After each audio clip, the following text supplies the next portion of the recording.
Welcome to the Cafe Culture podcast, a season of discussions on culture, politics, philosophy and science. At a talk recorded on the 2nd of December 2013, Erica Whyman discussed whether we can afford a cultural life. Thank you very, very much, Jennifer, and thank you for inviting me. It's lovely to be back in the North East. It's always good to have an excuse to come back up. I've been away for nearly a year now and I miss it very much. It's great also to be at an evening that is so deliberately about debate and discussion. And I fear I may stray into political and philosophical territory. I don't think I'm going to talk much about science, so I apologise if that's a disappointment. But it might not just be about culture. I'll say just a word or two for those of you who don't know me and why I'm standing here having a chat about this subject. I'll say a little bit about who I am, what I've been up to. And then I'm going to try and just rehearse, I suppose, some of the arguments that run around my head in support of the way in which we finance and we decide to fund our culture or not, which I, of course, appreciate continues to be a very hot subject right around the country, but perhaps no more so than in this city. I'm a theatre director, essentially. I grew up wanting to be a performer, swiftly realised that I wasn't very good at it. I was a bit bossy and constantly interested in what everybody else was doing, and slowly realised that there was a role for such a person, which was to sit and facilitate in a good rehearsal room other people's gifts and to interpret stories for an audience. And I think that last sentence perhaps sums up what I've always wanted to do, to tell stories. And throughout my career, I've been drawn to complex stories which are sometimes described by marketing teams as challenging, or by people who don't want to come to the theatre and have had bad experiences in their childhood as difficult stories. And perhaps they're both, but I'm drawn to the difficult. I'm drawn to the things that are hard to talk about. I'm drawn to the contested. And for me, when theatre really understands itself, it's when it's able to put some of those stories on stage. Of course, they're not the only interesting stories, and I'm up for a good night out too. But so you have a sense of who I am and where I'm coming from. Those stories are sometimes the hardest ones to tell and to find airtime to tell. I've also, and this became absolutely critical in my role in Newcastle running Northern Stage, I've spent a lot of energy and a lot of time making outrageously authoritative arguments in public about why we need culture. Outrageous because, of course, it isn't as simple as that. And in the last few years, we have, all of us, lived through complex times, complex financial times, times which I think we'll remember for a very long time, that may have changed elements of our world forever. And in that particular little time, I moved from the northeast to the southeast. And one would imagine that what I did was move from a place of significant deprivation to a place of very significant wealth. And that's partly true. But what I've really noticed, and I split my time now between London and Stratford-upon-Avon in the heart of glorious, beautiful, wealthy Warwickshire, is that I've moved to a place of extreme inequality. Extreme and vivid inequality, whether that's in northeast London, which sits, of course, right on the edge between very, very, very posh mums who will not be buying advent calendars with chocolate in, because we have felt ones in Stoke Newington, so that you can put your own felt toys in, and your children don't see chocolate for the first 10 years of their life. So there's one kind of aspect to one of the places I live, cheek by jowl, of course, with tremendous challenge in terms of poverty, in terms of the kind of schools available, in terms of the kind of cultural opportunities available. And meanwhile, half my week I spend, as I say, in this beautiful bit of England called Stratford-upon-Avon, where there is also tremendous privilege, but very, very close by also tremendous poverty. Now, I of course, you can't generalise, and I do absolutely know that Newcastle also has extremes. But one thing I miss is a sense here that we are somewhat more in it together. So I will leave that to hang. You may not agree, and I'd be very happy to talk about it later. But to come to the point of my talk, I asked the question, can we afford our cultural life? And in fact, I, at one point, wanted to ask, Can we afford a rich cultural life, by which, I was being deliberately provocative. Can we afford a cultural life that can seem out of our means, can seem like luxury? Can we afford it in tough times? Well, of course, I've got lots of arguments, and as I say, sometimes I feel like I've been outrageously simple about it. And I wanted to set it in the context of what happened in this city last year. I was somewhat at one of the sharp ends of the debate between the City Council and the larger cultural organisations about whether the council could afford to keep funding buildings like this. And it's kind of the perfect spot to be giving this talk, because a bit of me wants to go, yes, we can. Of course we can. If we don't, this stops and we don't have young people dancing in a foyer. How magnificent is that? And of course, that's how I feel in my bones. And it was a very interesting journey, because you might remember there was a lot of heat from the artistic community, the charge led by Lee Hall, who has got good reason to defend the cultural capital and the cultural success of this bit of the world, who was furious, absolutely furious, hopping mad. I talked to Lee a few times during that time, and I suddenly had new shoes on, because I was saying, I think possibly you need to calm down. And he wasn't at all happy to hear it. He said, no, we don't need to calm down. We need to get angrier and angrier, and we need to fight the good fight. And I sympathised with him, indeed empathised with him occasionally. And yet I could see that a divide was beginning to open up. Because what was happening, for good or ill, was that the council were facing such severe cuts to all their services that the noise that the artists, so to speak, were making seemed suddenly to be a bit disproportionate. And there was anger from people in all of our communities around Newcastle saying, in fact, I don't care enough about the theatres. Why are the theatres endlessly on the front page of our newspapers when we're going to cut Sure Start centres and we're going to cut respite centres and hospices? And that, of course, is a very difficult argument. That's the sharp end of the argument.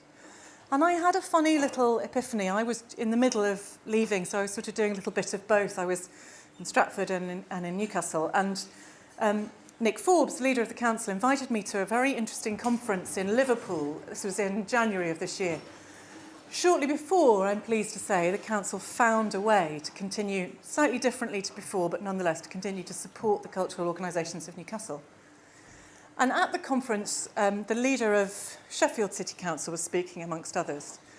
And she stood up and said, it wasn't, by the way, a conference about culture. It was a conference about the cuts, about what the cuts were really going to mean to cities like Birmingham, Sheffield, Newcastle, Liverpool, etc.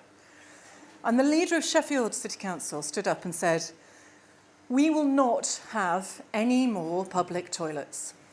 We can't afford them. They're far too expensive and we can't afford them. And it was that stopped me in my tracks. It didn't stop me in the same way as the Sure Start argument, which is a chastening one and a difficult one, and makes one feel that you ought to really place culture at the bottom of a pile. And that's difficult, because surely it should just be part of the rich cultural life, the rich life of anyone's city. It stopped me in my tracks because there wasn't an equivalent campaign about public toilets. And it seemed to me that all the noise we were making about culture would have been better placed shouting about the cuts more broadly, properly shouting. And by shouting, that's perhaps the wrong word, trying to find a sophisticated argument for the way we want to live. That surely is what artists at their very best really do well. And it's not always the most comfortable night out at the theatre or the easiest read, but it seems to me an absolutely vital function of culture. So to skip to a slightly different moment in time, I, like lots of people working in the arts, are doing a lot of thinking about 1914 at the moment and the imminent anniversary of the beginning of the First World War. It's a period that I've been fascinated with. I know I'm not alone in this for a long time. And a couple of years back, you might remember I did a production of Oh, What a Lovely War at Northern Stage, where we very deliberately wanted to highlight the role of the North East in the First World War and to look at the continuing drive to employ particularly young men, but now young women too, into the army in times of war from places suffering from very high unemployment, and the complex morality of that. There is enormous courage, of course, in serving. There was then, there is now. And yet, if you walk around great swathes of the southeast, you don't see a single advertisement for the army. I leave that one hanging. So I've been looking at the war poetry, and I've been thinking a great deal, oh, bless you, to manage two things at the same time. Oh, thank you very much. Fabulous stage management, it's brilliant. And I was struck by a poem by Siegfried Sassoon that I didn't know, actually, that speaks a little to anniversaries and is in its own way chastening. And there's something in this for me about what the arts can do and the limits of what the arts can do. It's called Songbooks of the War, and it goes like this. In 50 years, when peace outshines remembrance of the battle lines, adventurous lads will sigh and cast proud looks upon the plundered past. On summer morn or winter's night, their hearts will kindle for the fight, reading a snatch of soldier song, savage and jaunty, fierce and strong, and through the angry marching rhymes of blind regret and haggard mirth, they'll envy us the dazzling times when sacrifice absolved our earth. Some ancient man with silver locks will lift his weary face to say, war was a fiend who stopped our clocks, although we met him grim and gay. And then he'll speak of Haig's last drive, marvelling that any came alive out of the shambles that men built and smashed to cleanse the world of guilt. But the boys, with grin and sidelong glance, will think, poor Grandad's day is done, and dream of lads who fought in France and lived in time to share the fun. It's an extraordinary poem, I think, because he speaks of the dangers of commemoration. He speaks of the failure to remember and the way that we might twist our stories to suit ourselves. And of course, I'm moved by it partly because 50 years later would have been 1964, and we would have been at war in various places in the world, and America would have been deeply engaged in Vietnam, and Northern Ireland would not have been the place that it is beginning to be. And it was not the peace that he imagined, and nor is it now, 100 years later. I'm moved by it because it is also a cry. It's a poetic cry to say, please remember what it was really like. And I'm moved because it's possible, in fact, through whatever happens in the coming years, to commemorate, and some of it will be sentimental, and some of it will be simplistic, and some undoubtedly, in spite of ourselves, will be jingoistic. And yet this poem lives in a book, and it's possible to read it out to other people and share it, and we have a sense of how he felt. One man, one view, but it isn't lost. He captured it. And it seems to me to state perhaps the obvious, that if he'd written a newspaper article about it, or heaven forfend, made a little film about it, he wouldn't quite have captured that feeling. There's something in the form, something in the magic of the form and the complexity, mystery, ambiguity of the form that allows us to say the things that are very difficult to say. So thinking about that, I was thinking about the two issues together. The fact that for me, right at the heart of what's wonderful about the arts, and of course I work in the performing arts, but I'm talking as well, I think, about the visual arts when they really speak to us. For me, it's about the imagination. It's about Siegfried Sassoon's capacity to get us to imagine being him then, or being those lads then, or being the lads 50 years hence. It's about being able to put ourselves in other people's shoes. So then I was making a connection that may surprise you. Does anyone here know that rather brilliant social justice book called The Spirit Level? Kate Pickett and Richard Wilkinson. I thought you might in this esteemed room. And that book, the thing that amazes me about that book is that people don't just think it's absolutely correct and start trying to do something about it. And only 10 days ago, Boris Johnson was banging on about inequality being good for us, and that book is so compelling. For those of you who haven't read it, the essential thesis, and it's written with great evidence and statistics to back it up, is that inequality is the problem. Poverty is not the problem. Poverty does not tend to make us unhappy. Poverty at a certain level risks our lives, and still it does not make us as unhappy as inequality. It doesn't recommend poverty, of course, but it compares countries that have very little, but have, relatively speaking, quite good equality between people, with countries like our own that has so much wealth, and yet has vast inequality. We score very badly on all of their graphs. And one thing really leapt at me from that book, which is when they start to talk about trust. It's part of a discussion about chief executives' pay, which of course has been much rehearsed in recent years since the book was published. People have felt a vague guilt about it, but they still don't know. They don't seem to know what to do about it. And the argument runs that it used to be the case only 10 or 15 years ago that the maximum number of multiples between the person lowest paid in an organisation and the person highest paid was about 4 or 5, maybe 10. And that now the average number of multiples is 25. So between the person who's being lowest paid and the person highest paid, they earn 25 times as much or 25 times less. And something jumped at me with my theatrical head on, or I don't know which head on, literary maybe, that what they suggest happens, one of the things that happens, when there is that level of disparity in one organisation, is that the person earning the least cannot imagine what it's like to be the person earning the most. And the person earning the most, of course, cannot imagine what it's like to earn so very little. Because imagine, and it would be true of any of us, if we said, whatever we earn, if we said, imagine earning 25 times less than I earn now, our lives would be decimated in some sense or another, even if we're incredibly privileged. It would be changed out of all recognition, and indeed, of course, the other way around. And they make an argument in that book that's, quite glancing, that in that failure of imagination lies a failure of trust. It becomes impossible to believe that the person earning so much more than you really has your own interests at heart. And indeed, and this is very striking, I think, for the world that we live in now, the person earning so much more cannot believe that the person who is, by comparison, impoverished isn't going to steal from them. Because surely they would. It's all they can imagine is that they must surely want some of what they've got.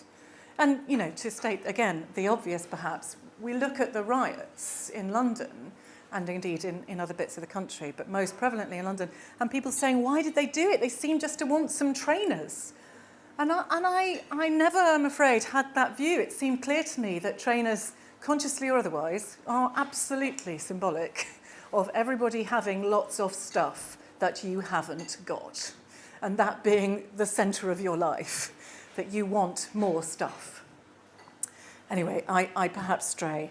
The question of imagination fascinated me. I spend quite a lot of time on trains, and the way human beings treat each other on trains in the 21st century upsets me to my core, really. But reading that book, I thought that's what it is. We do not trust each other. I've paid for a reservation, and therefore the rest of you are out to steal my seat. You see my point. So there's something there for me about not just structuring our society and our economy in such a way that we can afford the arts, but structuring the arts in such a way that we can imagine one another. Because if we do not imagine one another, we will not be able to move towards any kind of equality. Boris, strangely, has done the odd thing for London that people applaud, and myself included. But he can't imagine what a world without that level of inequality looks like. I didn't really intend to come to Newcastle and say that Boris Johnson was a twit, but there we are, done it. So I found, in thinking about this talk, I found a book that just its title made me sing, really. It's just so fabulous. And I didn't know it existed. Some of you might be able to see it. It's by George Bernard Shaw, the playwright. I mean, that's one of many things that he did, but he was a playwright, a rather wonderful one. And it's called The Intelligent Woman's Guide to Socialism, Capitalism, Sovietism and Fascism. It's just the most marvellous book. And it explores some of these issues unwittingly in the sense that he's not really talking about culture, but I'm fascinated by the fact that he, a poetic writer, a passionate rhetorical writer, and a brilliant playwright, is engaging with these issues through words. So he talks a little about what we mean by luxury. He talks about it because he's instructing women, intelligent women, mind, to think about the nation's finances as they would think about housekeeping. And this, of course, has been stolen by some of our contemporary politicians. But they don't seem to make this argument quite the same way as George Burnisher. So forgive me, I'm just going to read a little passage out, because he takes rather a long time to elaborate his argument. So it's a full paragraph, bear with me. Now, the first thing a housekeeper has to settle is what things are wanted most and what things can be done without at a pinch. This means that the housekeeper must settle the order in which things are desirable. For example, if, when there is not enough food in the house, she goes out and spends all her money on a bottle of scent and an imitation pearl necklace, she will be called a vain and silly woman and a bad mother. But a stateswoman would call her simply a bad economist, one who does not know what should come first when money has to be spent. No woman is fit to have charge of a household who has not sense and self-control enough to see that food and clothing and housing and firing come first, and that bottles of scent and pearl necklaces, imitation or real, come a long way afterwards. Even in the jeweller's shop, a wristwatch comes before a necklace as being more useful. I'm not saying that pretty things are not useful. They are very useful and quite right in their proper order, but they do not come first. A Bible may be a very proper present to give to a child, but to give a starving child a Bible instead of a piece of bread and a cup of milk would be the act of a lunatic. A woman's mind is more wonderful than her flesh. This is my favourite bit. A woman's mind is more wonderful than her flesh, but if her flesh is not fed, her mind will perish. Whereas if you feed her flesh, her mind will take care of itself, and of her flesh as well. Food comes first. So I did very much enjoy it. It's very funny, and I think perhaps the only time I've read in print that a woman's mind is more beautiful than her flesh. So that's always a treat. But I think he's making a fascinating point. It is essentially the sure start argument. It is essentially saying, always, in any circumstances, we should put food first and heating first, and the care of our children, and their safety, and their heating, and so on. And I can't tell you the number of times in my life and in the lives of all my colleagues in the arts, we have said, of course, of course, of course, of course.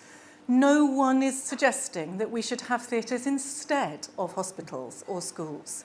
No one ever has suggested such a thing. And it's a daft argument. It's the wrong place to have the argument. But it's very useful to those people who want to make cuts to any public services. It's very useful because it gets people in a corner where they have to say hospital theatre, hospital theatre. It's wholly the wrong argument. It seems to me in the quote about the Bible that he's really onto something because he's talking about a cultural life, a spiritual life in a particular way. He's not saying it's not a bad present. He's saying, don't give it instead of giving bread or milk, because that would be crazy. That would be crazy. Can we please stop asking that question? Seems to me there's a whole other thing that is lying underneath what he says, which is how he says it. We need to be able to imagine one another. And where his argument seems really important, and he wrote it in 1924, where his argument seems important to me is whether or not we think of the arts as a luxury. So he uses this very witty idea of a fake pearl necklace, it's not even real, and that makes her vain. And of course, pretty things are important, but if we think the arts are only pretty things, we miss the point. We properly miss the point. So one of the arguments that I've put forward, and many others have stood beside me and put forward, is the economic argument for the arts. And in this city, I mean, there are people in this room I know who are using it now, and I've used it and used it. We happen to know that the principal cultural buildings, of which Dance City is one, for every £1 of public money that comes in, £4 is generated in terms of economic impact. And without rehearsing all the details of that, it essentially means that because people come here, they spend money on food and drink and car parking and hotels and train travel and petrol, and they put money into the economy. They make the world go round economically. So it's an argument that can be enormously compelling, and I promise I will keep making it. Because sometimes when you're speaking to a certain kind of person who thinks wholly and utterly in terms of the benefit to our capitalist economy, you need to say we play a part in it, I think. But it also really deeply troubles me. And funnily enough, Burnisher has something to say about that too. Just bear with me 1 second. Thank you. Oh, yeah.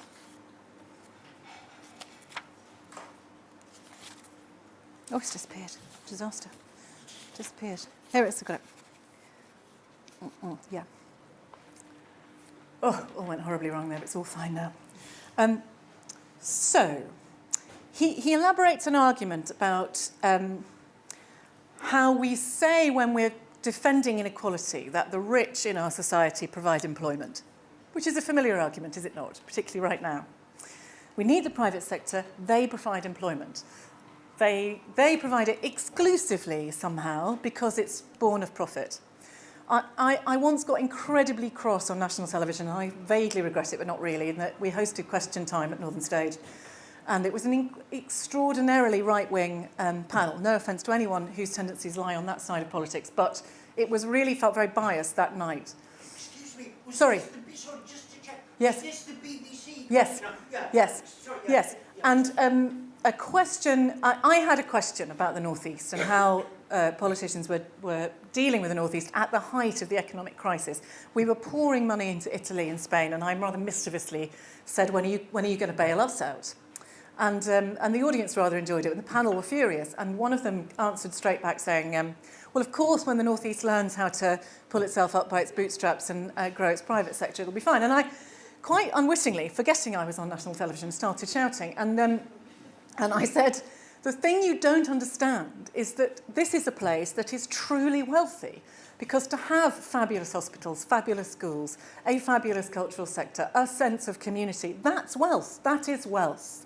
And not all is well here, of course. There are huge challenges. But it is a form of wealth. And the notion that the only wealth that counts is a kind of profit, it distresses me. Anyway, I digress. Forgive me. So, Burnisher says, it is no excuse for such a state of things that the rich give employment. There is no merit in giving employment. A murderer gives employment to the hangman. A motorist who runs over a child gives employment to an ambulance porter. A doctor, an undertaker, a clergyman, a mourning dressmaker, a hearse driver, and a gravedigger. In short, so many worthy people that when he ends by killing himself, it seems ungrateful not to erect a statue to him as a public benefactor. The money with which the rich give the wrong sort of employment would give the right sort of employment if it were equally distributed. For then there would be no money offered for motor cars and diamonds until everyone was fed, clothed and lodged, nor any wages offered to men and women to leave useful employments and become servants to idlers. There would be less ostentation. This really bothers him, ostentation. I'm not sure it's something quite as high on our agenda, but anyway. There would be less ostentation, less idleness, less wastefulness, less uselessness. But there would be more food, more clothing, better houses, more security, more health, more virtue. In a word, more real prosperity. So it puzzles me, this argument he makes, because with one breath he's saying no motor cars, no pearl necklaces, no luxuries. And he is, of course, in 1924, advocating a form of communism that has proved extremely difficult to sustain and to enable happiness, or enable success, whatever you call that. So he's advocating a system that has its flaws too. And yet in the same breath, he makes an argument that I think we could do with hearing more often, which is, what do we really mean by prosperity? And the fact that he is a playwright, and the fact that his plays wrote about these very thorny, complex dilemmas, moral dilemmas, political dilemmas, social dilemmas, and did so with great wit, makes me feel that he would in fact include the arts. He wouldn't think of them as motor cars or idleness. He would think of them as part of the debate, part of true prosperity, but I can't ask him. I'm going to stop in a minute so we can have a proper conversation, but I suppose just to try and sum up my argument, I think when I mention what happened here, which became known around the world in terms of cultural cuts as doing in Newcastle, it really was an extraordinary moment. You know, for those of you who weren't involved at the sharp end, One thing that happened that was very touching is that people around the world, whether they worked in culture or not, said, but Newcastle and indeed Gateshead have so believed in culture, they've so understood its power. How could they possibly think about cutting it to this degree? So it was also a very moving moment. But when I say I think we got the argument somewhat wrong, I don't think it was just about shouting about public toilets. That was a kind of turning point for me. I think what it really is about is finding a way to value the notion of debate and dialogue and imagination. This is a form of debate, it's a marvellous one, and it's all too rare. Something else happens when you sit, for instance, in the theatre and you are moved. You recognise someone's life that you thought had no relation to you, and you understand that they feel something that you can believe in. Or indeed, you see yourself on stage, and you've never seen yourself on stage. A young theatre director, about 4 or 5 years ago, we did a production called Apples at Northern Stage that was about teenagers in Middlesbrough. And he's from Middlesbrough, and he wrote a piece in The Guardian saying, I have never, ever heard my accent on stage or screen. Do you understand the power of seeing yourself reflected? I feel like I exist for the first time. And that's sort of what I'm talking about. Siegfried Sassoon was making sure that the men who fought and saw those terrible days in 1916, he was making sure that we knew how they felt. And there is something about that is so rarely spoken about in the debate about the arts, so rarely. I am adopting my new taskmaster, Mr. William Shakespeare, very rapidly. I've always been a huge fan, but of course understand that he comes with all sorts of baggage. You know, people haven't always had the best first experience of Shakespeare. People can be a little afraid of his language and think that the plays are about other people. And for me, they've always been plays which somehow miraculously have lasted 400 years because they're about us. When you speak his language, it is a little like a heartbeat. And I think that's, for me, how he communicates that he knows how we feel. He didn't know he was going to do that, obviously. He just wrote some plays. But in the depths of Hamlet, when Hamlet is really puzzled by how he can respond to this terrible news that he knows and no one else does, that his uncle has killed his father and married his mother, he doesn't know what he should do about that. He knows he should do something. And he watches an actor perform a great speech from a great drama, and everyone's supposed to applaud. And Hamlet tunes in to something. The great speech is about the great Queen Hecuba, Queen of Troy, who lost all her children, I think 11 children. People disagree on the numbers. All of them were murdered in the Trojan Wars, and her husband. And she was given her husband's head just so that she knew he was dead. And the actor performs the speech and is moved by it. And Hamlet says, what's Hecuba to him? Or he to Hecuba, that he should weep for her? He is amazed that an actor can feel real emotion, that he can feel moved by somebody who lived many hundred years or indeed 1,000 years before. And Shakespeare, I think, felt the same or knew that it was miraculous. So there's a playwright writing about a fictional character who is moved by an actor. I am moved by all of them. And I think that we need to see images that are difficult, of grief, of challenge, of complexity, of difference, for us to feel truly human. So yes, I think we can afford a cultural life. Thank you for listening to me.